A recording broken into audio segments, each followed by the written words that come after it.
Hi, ನನ್ನ ಎಲ್ಲ ಮುದ್ದು ವಿದ್ಯಾರ್ಥಿಗಳಿಗೆ ನಮಸ್ಕಾರಗಳು. ಇವತ್ತಿನ ವಿಷಯ ಗಣಿತದಲ್ಲಿ ಇರುವಂಥ ಅಭ್ಯಾಸ 1.2 ಇದರ ಪ್ರಶ್ನೋತ್ತರಗಳ ವಿವರಣೆ. ಗಣಿತ ಭಾಗ 1 ಇದರಲ್ಲಿ ಮೊದಲನೇ ಪ್ರಶ್ನೆ ನೋಡ್ರಿ. ಸಮಸ್ಯೆ: ಒಂದು ಶಾಲೆಯಲ್ಲಿ 4 ದಿನಗಳ ಪುಸ್ತಕ ಪ್ರದರ್ಶನ ನಡೆದಿತ್ತು.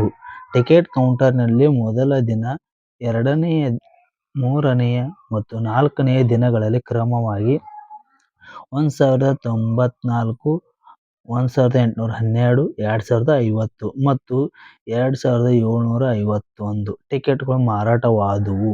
ಆ 4 ದಿನಗಳಲ್ಲಿ ಮಾರಾಟವಾದ ಒಟ್ಟು ಟಿಕೆಟ್ಗಳ ಸಂಖ್ಯೆಯನ್ನು ಕಂಡುಹಿಡಿಯಿರಿ ಅಂತ ಹೇಳ್ಯಾರ ಅವ್ರು. ಆನ್ಸರ್ ನೋಡ್ರಿ.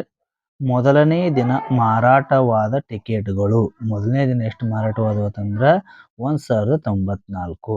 2ನೇ ದಿನ ಮಾರಾಟವಾದ ಟಿಕೆಟ್ಗಳು ಎಷ್ಟಂತಂದ್ರೆ 1812. 3ನೇ ದಿನ ಮಾರಾಟವಾದ ಟಿಕೆಟ್ಗಳು ಎಷ್ಟಂತಂದ್ರೆ 2050. ಅದೇ ರೀತಿ 4ನೇ ದಿನ ಮಾರಾಟವಾದ ಟಿಕೆಟ್ಗಳು 2751. ಅಂದ್ರೆ ಏನು ಮಾಡ್ಬೇಕಂತಂದ್ರೆ ಇವುಗಳನ್ನು ಸಂಕಲನ ಮಾಡ್ಕೋಬೇಕು. ನಾವು ಏನು ಮಾಡ್ಕೋಬೇಕು? ಸಂಕಲನ. ಆದ್ದರಿಂದ 4 ದಿನಗಳಲ್ಲಿ ಮಾರಾಟವಾದ ಟಿಕೆಟ್ಗಳು 7707 ಈ ಟಿಕೆಟ್ಗಳು ಏನಾದವು ಅಂತಂದ್ರೆ ಅಲ್ಲಿ ಮಾರಾಟವಾದವು. ಅದೇ ರೀತಿ ಎರಡನೇ ಪ್ರಶ್ನೆ: ಶೇಖರ್ ಒಬ್ಬ ಖ್ಯಾತ ಕ್ರಿಕೆಟ್ ಆಟಗಾರನಾಗಿದ್ದಾನೆ. ಟೆಸ್ಟ್ ಪಂದ್ಯಗಳಲ್ಲಿ ಅವನು ಇದುವರೆಗೆ 6980 ರನ್ಗಳನ್ನು ಪಡೆದಿರುತ್ತಾನೆ. ಅವನು 10,000 ರನ್ಗಳನ್ನು ಪೂರೈಸಲು ಇಚ್ಛಿಸುತ್ತಾನೆ. ಹಾಗಾದರೆ ಅವನಿಗೆ ಇನ್ನೆಷ್ಟು ರನ್ಗಳು ಅವಶ್ಯಕವಿದೆ ಅಂತಂದ್ರೆ ಅವ ಈಗೇನು ಮಾಡ್ಯ ಅಂತಂದ್ರೆ ಶೇಖರ್ ಇದ್ದವ ಖ್ಯಾತ ಆಟಗಾರನಾಗ್ಯಾನ. ಅವ್ನು ಎಷ್ಟು ರನ್ ಪಡೆದ ಅಂತಂದ್ರೆ ಇದುವರೆಗೆ 6980 ಪಡೆದಾನ. ಅಲ್ಲಿ ಅವಂಗೆ ಬೇಕಾಗಿದ್ದ ರನ್ಗಳು ಎಷ್ಟಂತಂದ್ರೆ ಪೂರೈಸಬೇಕಾಗಿದ್ದು 10,000. ಹಂಗಂದ್ರೆ ಯಾವ ಕ್ರಿಯೆ ಮಾಡ್ಬೇಕಂತಂದ್ರೆ ಇಲ್ಲಿ ವ್ಯವಕಲನ ಕ್ರಿಯೆ ಮಾಡ್ಕೊಳ್ಬೇಕು ನಾವು. ಈಚೆ ಕಡೆ ಆನ್ಸರ್ ನೋಡಿ ಮಕ್ಕಳೇನ. ಶೇಖರ್ ಪೂರೈಸಲು ಇಚ್ಛಿಸುವ ರನ್ಗಳು. ಶೇಖರ್ ಎಷ್ಟು ರನ್ಗಳನ್ನು ಪೂರೈಸಕ್ಕೆ ಇಚ್ಛಿಸ್ತಾನೆ ಅಂತಂದ್ರೆ 10,000. ಅದರ ಇದುವರೆಗೆ ಪಡೆದ ರನ್ಗಳು ಎಷ್ಟದಾವ ಅಂತಂದ್ರೆ 6980. ಅಂದ್ರೆ ಮೈನಸ್ ಚಿಹ್ನೆ, ಮೈನಸ್ ಮಾಡ್ಕೊಳ್ಬೇಕು ಇಲ್ಲಿ. ಆದ್ದರಿಂದ ಅವನಿಗೆ ಅವಶ್ಯವಿರುವ ರನ್ಗಳು 10,000ದೊಳಗೆ 6980 ಕಳೆದಿವತ್ತಂದ್ರೆ 3020 ರನ್ಗಳು ಏನಾಗತ್ತಂದ್ರೆ ಅವಾಗ ಅವಶ್ಯಕತೆ ಅದಾವು. 3ನೇ ಪ್ರಶ್ನೆ ನೋಡಿ ಮಕ್ಕಳ. ಒಂದು ಚುನಾವಣೆಯಲ್ಲಿ ವಿಜೇತ ಅಭ್ಯರ್ಥಿಗೆ 5,77,500 ಮತಗಳು ದಾಖಲಾದವು ಮತ್ತು ಅವನ ಸಮೀಪದ ಪ್ರತಿಸ್ಪರ್ಧಿಗೆ 3,48,700 ಮತಗಳು ಲಭಿಸಿದವು. ಅಂದ್ರೆ ಅವನು ಪಡೆದಾನಷ್ಟಂತ. ಹಾಗಾದರೆ ವಿಜೇತ ಅಭ್ಯರ್ಥಿಯು ಎಷ್ಟು ಮತಗಳ ಅಂತರದಿಂದ ಚುನಾವಣೆಯನ್ನು ಜಯಿಸಿದ್ದನು? ಅಂದ್ರೆ ಎಷ್ಟು ಮತಗಳ ಅಂತರದಿಂದ ಅವನು ಏನ್ ಮಾಡ್ತಾನಂದ್ರೆ ಗೆದ್ದಾನ ಅನ್ನೋದು. 3ನೇ ಪ್ರಶ್ನೆಗೆ ಆನ್ಸರ್: ವಿಜೇತ ಅಭ್ಯರ್ಥಿಯು ಪಡೆದ ಮತಗಳು 5,77,500. ಅಲ್ಪ ವಿರಾಮ ಚಿಹ್ನೆಗಳನ್ನ ಇಡಬೇಕು ಭಾರತೀಯ ಪ್ರಕಾರ. ಓದ್ಲಕ್ಕ ನಮ್ಗೆ ಈಜಿ ಆಕೈತೆ ಅದ್ರ ಸಂಬಂಧ. ಸಮೀಪದ ಪ್ರತಿಸ್ಪರ್ಧಿ ಪಡೆದ ಮತಗಳು 3,48,700. ಏನು ಮಾಡಿ ಅಂತಂದ್ರೆ ಅಲ್ಲಿ ಪಡೆದಾನವ. ಇಲ್ಲಿ ಏನು ಮಾಡ್ಬೇಕಂತಂದ್ರೆ ನಾವು ಮೈನಸ್ ಮಾಡ್ಕೊಳ್ಬೇಕು. ಆದ್ದರಿಂದ ವಿಜೇತ ಅಭ್ಯರ್ಥಿಯು ಪಡೆದ ಮತಗಳ ಅಂತರ 2,28,800. ಅದೇ ರೀತಿ 4ನೇ ಪ್ರಶ್ನೆ: ಕೀರ್ತಿ ಬುಕ್ ಸ್ಟೋರ್ನಲ್ಲಿ ಜೂನ್ ಮೊದಲ ವಾರದಲ್ಲಿ ರೂಪಾಯಿ 2,85,891 ಮೌಲ್ಯದ ಪುಸ್ತಕಗಳು ಮತ್ತು 2ನೇ ವಾರದಲ್ಲಿ ರೂಪಾಯಿ 4,07,68 ಮೌಲ್ಯದ ಪುಸ್ತಕಗಳು ಮಾರಾಟಗೊಂಡವು. 2 ವಾರಗಳಲ್ಲಿ ಒಟ್ಟಾಗಿ ಎಷ್ಟು ವ್ಯಾಪಾರವಾಯಿತು? ಯಾವ ವಾರದಲ್ಲಿ ಹೆಚ್ಚು ಮಾರಾಟವಾಯಿತು ಮತ್ತು ಅದು ಇನ್ನೊಂದರಿಂದ ಎಷ್ಟು ಹೆಚ್ಚು ಅಂತ ಕೇಳ್ಯಾರ. ಒಂದೇ ಪ್ರಶ್ನೆ 3 ಪ್ರಶ್ನೆ ಆನ್ಸರ್ ಕೇಳ್ಯಾರ ಮಕ್ಕಳ. ಈಗ ನೋಡೋಣ ಈಚೆ ಕಡೆ ಆನ್ಸರ್.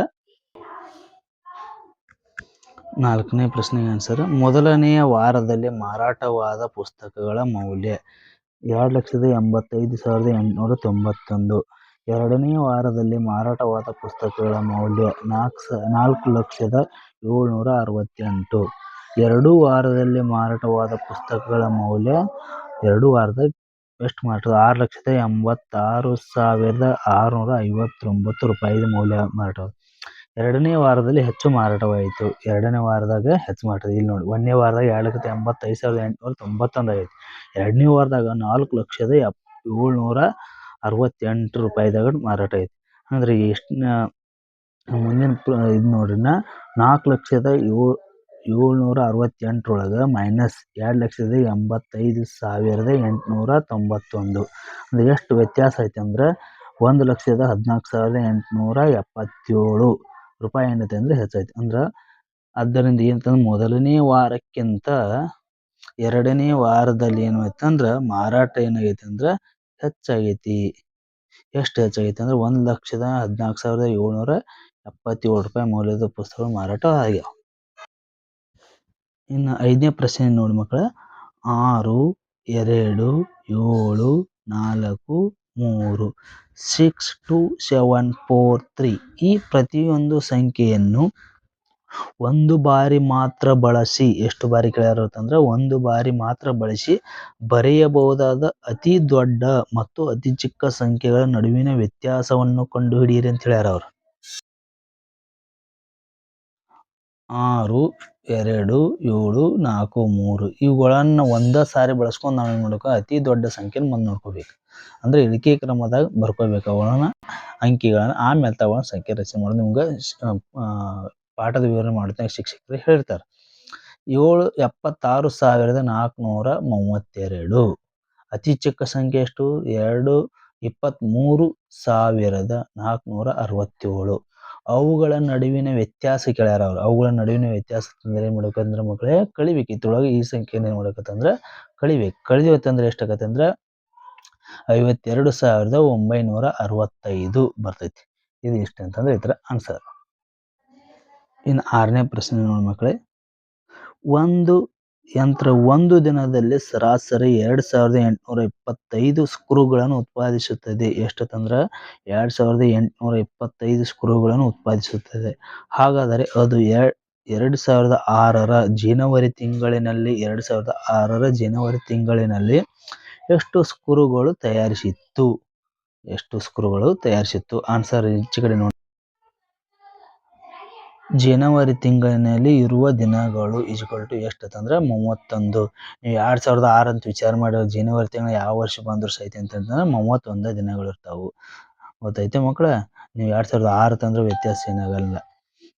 ಈ ನೋಡ್ರಿನ ಒಂದು ದಿನದಲ್ಲಿ ತಯಾರಿಸುವ ಸ್ಕ್ರೂಗಳು, ಆ ಯಂತ್ರ ಒಂದು ದಿನದ ಎಷ್ಟು ಸ್ಕ್ರೂಗಳನ್ನು ತಯಾರಿಸ್ತದೆ ಅಂದ್ರೆ 2,827 ಅಂತ ಕೇಳ್ಯಾರ ಅವ್ರು. ಹಂಗಾದ್ರೆ 31 ದಿನಗಳಲ್ಲಿ ತಯಾರಿಸುವ ಸ್ಕ್ರೂಗಳು ಏನ್ ಮಾಡ್ಬೇಕಂತಂದ್ರೆ 2,825 ಇಂಟು 31. ಈ 31 ಯಾಕೆ ಮಾಡ್ಬೇಕು? ಜನವರಿ ತಿಂಗಳಿನಲ್ಲಿ ಇರುವಂತ ದಿನಗಳು ಎಷ್ಟದಾವು? 31. ಅದ್ರಗೋಸ್ಕರ ಏನ್ ಮಾಡ್ಬೇಕು ನಾವು 31ರಲ್ಲಿ ಗುಣಾಕಾರ ಮಾಡ್ಬೇಕು.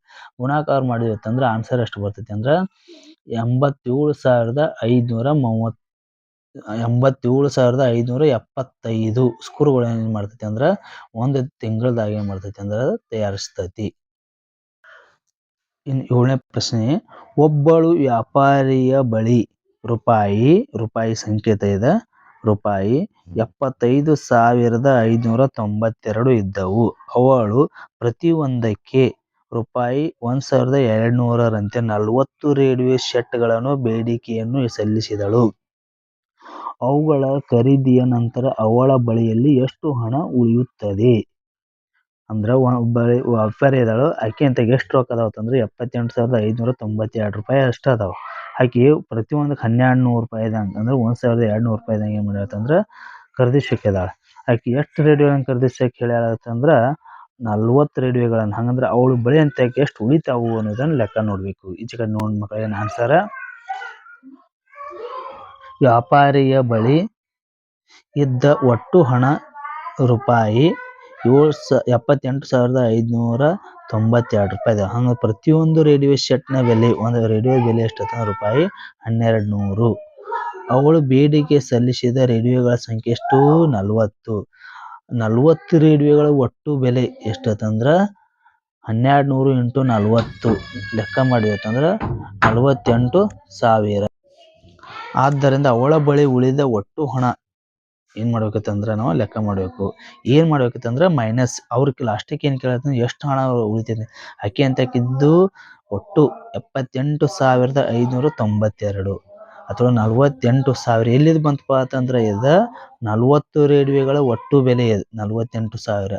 ಆದ್ದರಿಂದ ಆಕೆ ಅಂತ ಉಳಿತು ಎಷ್ಟಂತಂದ್ರೆ 30,592 ರೂಪಾಯಿ ಏನು ಮಾಡ್ತಾವತ್ತಂದ್ರೆ ಅವಳಂತಕ ಉಳಿತಾವು. 8ನೇ ಪ್ರಶ್ನೆ ನೋಡಿ ಮಕ್ಕಳ, ಒಬ್ಬ ವಿದ್ಯಾರ್ಥಿಯು 7,236 7,236 56ರಿಂದ ಗುಣಿಸುವ ಬದಲಾಗಿ ಏನು ಮಾಡ್ತಂತಂದ್ರೆ ಅವ 65ರಿಂದ ಗುಣಿಸಿದನು. ಅವನು ಪಡೆದ ಉತ್ತರವು ಸರಿಯಾದ ಉತ್ತರಕ್ಕಿಂತ ಎಷ್ಟು ಹೆಚ್ಚಾಗಿತ್ತು ಅನ್ನೋದೇನು ಮಾಡಬೇಕಂತಂದ್ರೆ ಇಲ್ಲಿ ಕೇಳಬೇಕು. ಸುಳಿ ಏನು ಕೇಳಿರ್ತಾನೆ ಗುಣಾಕಾರವನ್ನು ಮಾಡೋ ಅವಶ್ಯಕತೆ ಇದೆ ಅಂತ ಕೇಳ್ಯಾರ. ಎಸ್, ಗುಣಾಕಾರ ಮಾಡೋಕೆ ನೋಡಿ ಈಗ ಆನ್ಸರ್ ಮಕ್ಕಳ. ಒಬ್ಬ ವಿದ್ಯಾರ್ಥಿಯು ಈಕ್ವಲ್ ಟು ಎಷ್ಟು ಅಂತಂದ್ರೆ 7,236 ಇಂಟು 56 ಗುಣಾಕಾರ ಮಾಡಿತಂದ್ರೆ ಎಷ್ಟು ಆಗ್ತದೆ 4,05,216 ಆಕೈತಿ. ಅದೇ ಸಂಖ್ಯೆಯನ್ನು 56 ಬದಲಾಗಿ ಎಷ್ಟಂತಂದ್ರೆ 65ರಿಂದ ಗುಣಾಕಾರ ಮಾಡ್ತಾನೆ. ಗುಣಿಸಿದಾಗ ಇದರ ಅಷ್ಟು ಗುಣಾಕಾರ ಮಾಡಿದಾಗ ಎಷ್ಟಾಕೈತಿ ಅಂದ್ರೆ ಇಲ್ಲಿ 4,70,340 ಆಕೈತಿ. ಅವನು ಸರಿಯಾದ ಉತ್ತರಕ್ಕಿಂತ ಹೆಚ್ಚಾಗಿದ್ದ ಸಂಖ್ಯೆ ಎಷ್ಟೈತಿ ಅಂದ್ರೆ ಕಳಿಬೇಕು ಇಲ್ಲಿ 4,70,340 ಏನು ಮಾಡ್ಬೇಕಪ್ಪ ಅಂತಂದ್ರೆ 4,05,216 ಮೈನಸ್ ಮಾಡ್ತೀನಿ ಅಂದ್ರೆ ಎಷ್ಟು ಉಳಿತಂದ್ರೆ ಲಾಸ್ಟ್ ಆನ್ಸರ್ 65,124 ರೂಪಾಯಿ ಆಗೈತೆ. ಇನ್ನು ಉಳಿದಿದ್ದು ಪ್ರಶ್ನೆಗಳನ್ನ ಏನು ಮಾಡೋಣ ಮಕ್ಕಳ ಅಂತಂದ್ರೆ ಇನ್ನೊಂದು ವಿಡಿಯೋದಲ್ಲಿ ನಿಮಗೆ ಅಪ್ಲೋಡ್ ಮಾಡ್ತೈತಿ, ಯಾವಾಗ ನೋಡಿರಿ.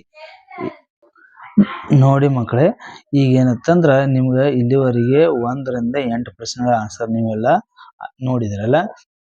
ಇದೇ ರೀತಿ ನಿಮಗೆ ಇನ್ನೂ ಹೆಚ್ಚಿನ ಉತ್ತರಗಳು ಬೇಕಂದ್ರೆ ನಿಮಗೆ ಅಂದರೆ ಈ ಚಾನೆಲನ್ನು ಏನು ಮಾಡುತ್ತೆ ಅಂದರೆ ಸಬ್ಸ್ಕ್ರೈಬ್ ಮಾಡಿರಿ ಮತ್ತು ಲೈಕ್ ಬಟನ್ ಒತ್ತಿರಿ.